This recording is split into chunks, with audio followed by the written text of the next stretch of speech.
ti pameti ispod svog šešira. Evo, stupido. Ruke gore! Hajmo svi ruke gore, ruke gore! Boli me šta vas bole, ruke gore! Hajmo svi ruke gore, kada kažem ruke gore, onda svi ruke gore, ruke gore! Hajmo svi ruke gore, ruke gore! Boli me šta vas bole, ruke gore!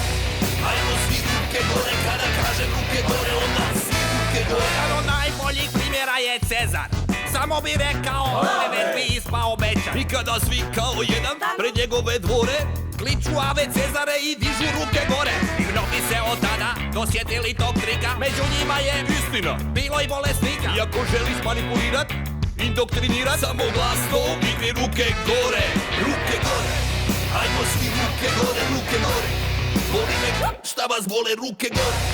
Hajmo svi ruke gore, kada kažem ruke gore, onda svi ruke gore. Možda najveći car je Mate Kovač Mišo, kad on to napravi. niko ne prođe lišo. On čak ne treba ni viknut, on ne treba ni pjevat, i svi će ruke dignut. Pa što onda ne bi slušali i mene? Imam poštene namjere, Dobro, malo dvosmislene. ako može Mišo bez imalo muke, što i ja ne bi rekao ono, a gdje su ruke? A gdje su ruke? A gdje su ruke? A gdje su ruke? A gdje su ruke? Ruke gore, hajmo svi ruke gore, ruke gore. Boli me šta vas bole, ruke gore. Hajmo svi ruke gore, kada kažem ruke gore, onda svi ruke gore.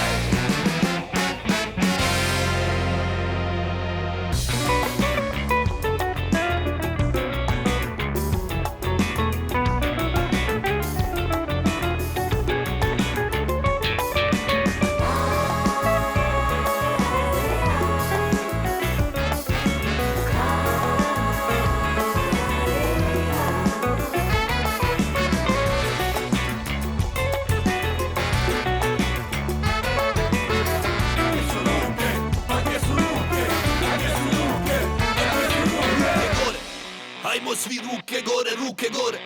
Boli me šta vas bole, ruke gore. Hajmo svi ruke gore, kada kažem ruke gore, onda svi ruke gore, ruke gore.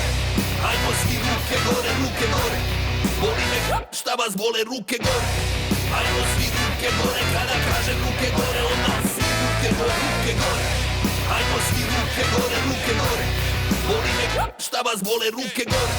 Hajmo svi ruke gore, kada kažem ruke gore, onda svi